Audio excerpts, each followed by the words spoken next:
A journalist has sex during her interview for a segment on swingers clubs. A sheriff was attacked by a flying dildo riding a drone. And a bobcat caused a high school evacuation, but then was revealed to be a missing house cat. These are the weird stories for Thursday on Weird AF News. This is the only daily weird news podcast hosted by a comedian. We do 5 days a week. Weird news from around the world. Got some good stories for you. Thanks for coming. A journalist has sex during her interview for a swingers club story. I like this. She totally immersed herself in the experience to get the most information that she could because she wants to portray the swingers club as accurately as possible for her readers or her viewers. This is how you do it. You dive right in. You're going to do a story about dolphins. You go and swim with the dolphins.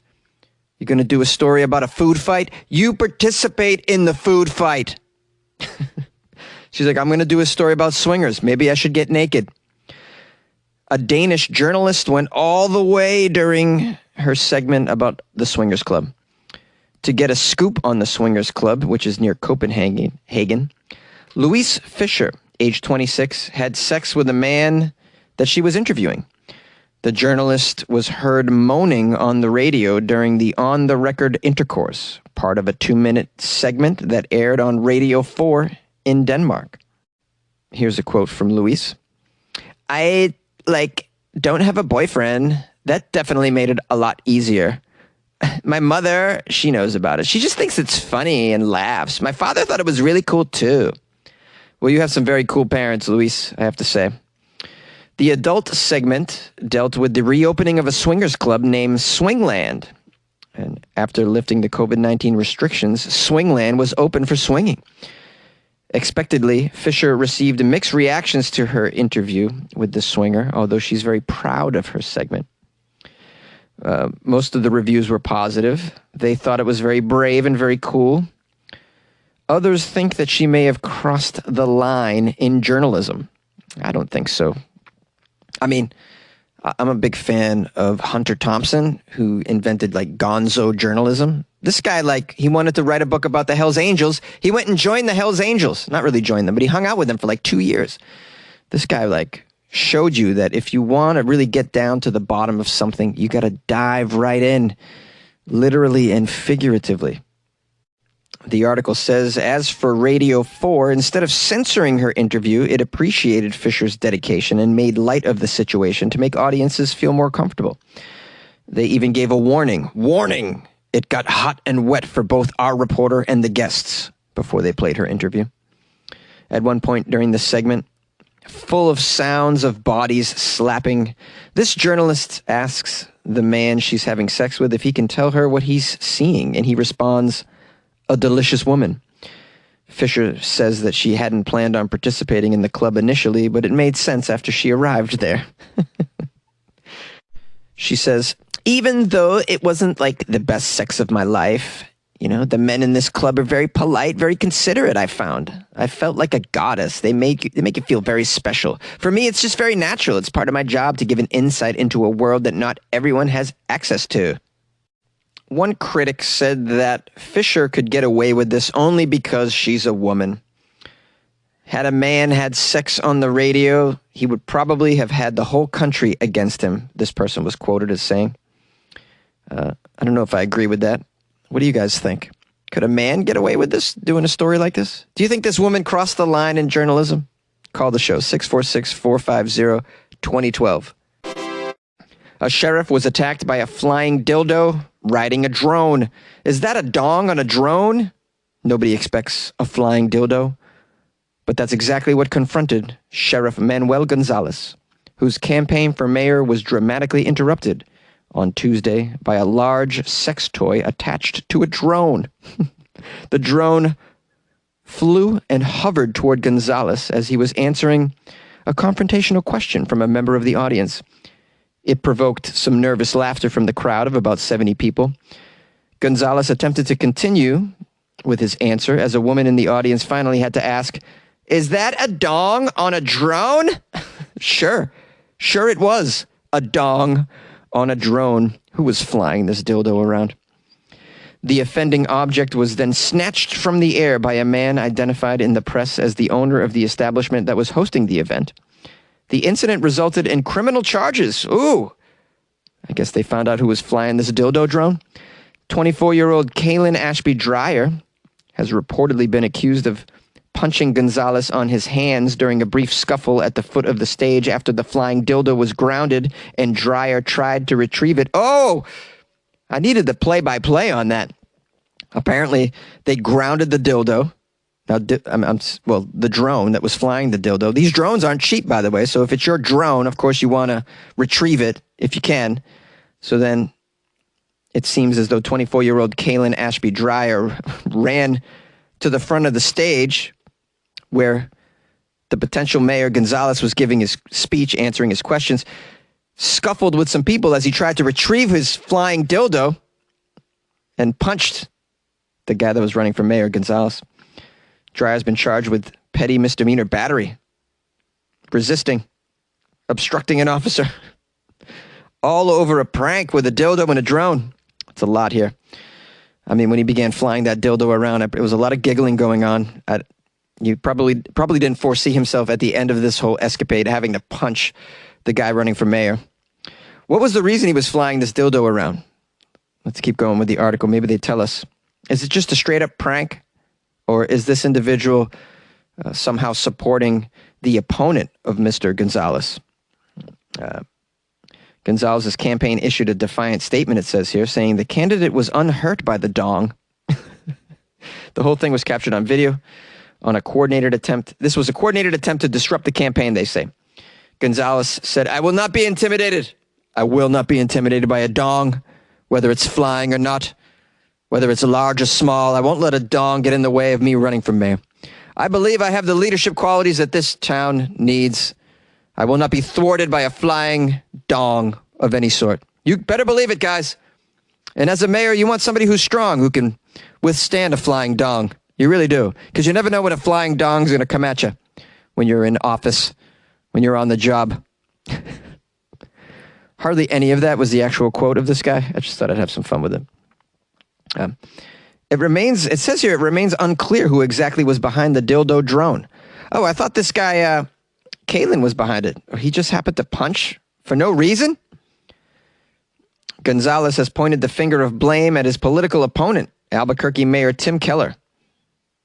Keller has denied any involvement. How dare you accuse me of flying dildos? I'm a very serious candidate for mayor. We have real tactics called building a political platform. Now, when I get together with my team, I build a political platform. I don't ask, how can we thwart the Q&A of my opponent? And I certainly, if I was going to thwart the Q&A of my opponent, I wouldn't come up with a dildo and a drone. I'm not a child. That wasn't really the quote of that person running against him. I just thought I would add that for color. I don't know where else to go with this story. I thought the person arrested was the owner of the drone. Very strange that the person got in a scuffle over the drone and the dildo and then had to punch the guy running for mayor. If it wasn't your drone, I don't know what are you getting involved for. At that point, just let him take away the drone. Well, guys, it just goes to show it's very difficult to run for mayor these days. You never know how you're going to get heckled. Sometimes it's someone yelling out some crap about your wife. Other times, it's somebody flying in a dildo, landing right on your chin. You like podcasts? You're listening to my podcast. Maybe you thought to yourself, I'd like to make a podcast. Too difficult. No, not with Anchor. Anchor has free creation tools that allow you to record and edit your podcast from your phone or your computer. Anchor distributes your podcast to Apple, Spotify, Stitcher, and more. They have advertising integration, so you can even make a little money off your podcast. Everything you need to make a podcast in one place. Download the free Anchor app or go to anchor.fm to get started. And good luck with your podcast. Good luck with your creation. Good luck with your life, man. A bobcat caused a high school evacuation, but then was revealed to be just a missing house cat. Scranton, Pennsylvania. A little cat confusion created quite the scare at a high school in Scranton, Pennsylvania. It began when high school officials thought that a bobcat was roaming around the school on Tuesday morning. Surveillance video of the alleged bobcat in the school's cafeteria was looked at. As a precaution, they sent the students home early and called in the gaming commission. Wildlife officials spent about 2 hours searching for the bobcat inside the high school. They did not find a bobcat. It was just a regular house cat. I don't know how you screw this up. You look at surveillance footage. How poor and old and grainy is your surveillance footage? Maybe you ought to update your video surveillance equipment, Scranton. If you can look at some video of a house cat and think that it's a bobcat, maybe get it together. Maybe go see for yourself, like in person, if it's in fact a bobcat before you go call the wildlife officials and evacuate the entire school. That could be helpful. Here's a quote from the game warden. It looks, identical. It has the colors of a bobcat. It's missing a tail. So, I guess they just erred on the side of caution. We did too. We wanted to make sure all the students are safe. The staff are safe. The cat is actually a clouded jack, which is an exotic breed that resembles a bobcat, apparently. Oh, my bad. I apologize. I was making fun of the Scranton video surveillance equipment, saying that it's antiquated. Wow, did I just say antiquated? I'm very proud of myself. See what you get on Weird AF News, guys. You get dildo stories, but you also get big words like antiquated. And I'm just rounding everything out here. So my deepest condolences. I don't mean to offend the Scranton School District, as if the Scranton School District gives a damn about this podcast. Here's a quote from the school district superintendent, Melissa. I don't think anyone would have predicted this, of course, but again, our staff and students did a wonderful job not reacting, just quietly going out of the building, and we will let the professionals, the animal control, do their job, and that's exactly what we did. Once officials safely removed the cat, volunteers at a local animal shelter found out that the feline was actually microchipped. Turns out the cat had been missing for at least 3 months. The cat has a name, Kashi, which I believe is a delicious cereal. Great name for a cat, by the way, Kashi. Kashi's been reunited with its family. Oh, that's wonderful. It's a good, happy animal story at the end of the day. Here's a quote from the owner of the cat. Oh, well, they got everybody in this article. They just went out and did their job. This is good journalism here, guys. Had us for a little bit of a run around town, trying to follow up leads and stuff. And then, lo and behold, Kashi's at the high school. So, wow, we loved it. We got our cat back. That's great. Yeah, that's just a happy story. Everybody loves stories about cats and kitties and doggies. I just thought I'd give you one here. I went deeper and I clicked on a piece of the video because I had to see for myself. Does it look like a bobcat? Kind of. There's no tail, but you know how bobcats have those long whiskers at the tops of their ears? Like, their ears are very different, bobcats. In this instance, the cat does not really look like a bobcat. I think they could have avoided this emergency here, but you can't be too careful at schools. Are bobcats really a thing in this country? I recently came across a video of a lady and her husband. They're packing up their van to go on a little trip, and a bobcat just jumps on her. And the husband comes over and grabs the bobcat off her and walks it into the center of the yard and chucks it across the yard.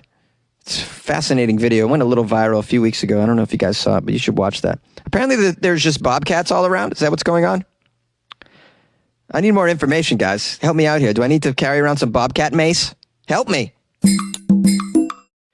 Hey, thanks for sending me articles, those of you who did. You know who you are. Leslie, Jen G, Erica, Connie, who else? Kat, and Mecha BG. Mecha BG, what a cool name. Sounds like a Street Fighter character. Mecha BG. I got a review on Amazon from someone named Allie B, who doesn't really like the podcast very much. She wrote, good info, bad host. 2 stars. She writes, this could be a great podcast if they had a different host. The host is really irritating and unlikable. I love humor, but this guy isn't funny, just annoying. Well, all I can say, Allie, is thanks for giving me 2 stars. Appreciate that. You sound like someone who would have ordinarily gave me 1 star. These are the kinds of reviews I get that are 1 star, but you gave me 2, and I appreciate that. Thanks for trying the podcast. It's not for everybody. Not everybody thinks I'm funny. Some people like me, some people don't. But thanks for giving it a try. I appreciate anyone who's given the podcast a listen, because there's a lot of podcasts out there, so the competition is fierce. So if you gave it a try, I can only thank you. And I hope you find a daily weird news podcast that's recorded 5 days a week in a sweaty closet for very little money that's better than this one. I don't know if there is another one, but I hope you find one. You guys can leave a review on Amazon or iTunes. Those are places that you can do it. There might be more places, but I'm not really familiar. And if you'd like to call the show, 646-450-2012. Love to hear from you. If you want to send me an article, because tomorrow is Friday, and I'm going to need those Florida stories. If you could just create an influx in my inbox of weird Florida stories from this week, that would be appreciative. If you happen to come across some, if not, no big deal. I go on a search myself regardless. But the email is funnyjones@gmail.com. You can submit them on social media as well. I'm at funnyjones on Instagram and Twitter. You can send articles that way as well. You can also submit them through the website, weirdafnews.com. So yeah, send the Florida Friday stories. And what else? Oh, check out my Patreon if you'd like to support the show. If you get some sort of entertainment out of it. Not everybody thinks I'm unlikable. Some of you think I'm likable. And if you do, and you want to support, you can join the Patreon by going to patreon.com/weirdafnews. And in addition to supporting the show with a couple bucks each month, you get extra content as well. A lot of content, actually. There's a lot of stuff in there. And I think you might like some of it. And there's a nice little community of people in there that support the show, that are fans of the show, and they make comments and whatnot. It's very lovely.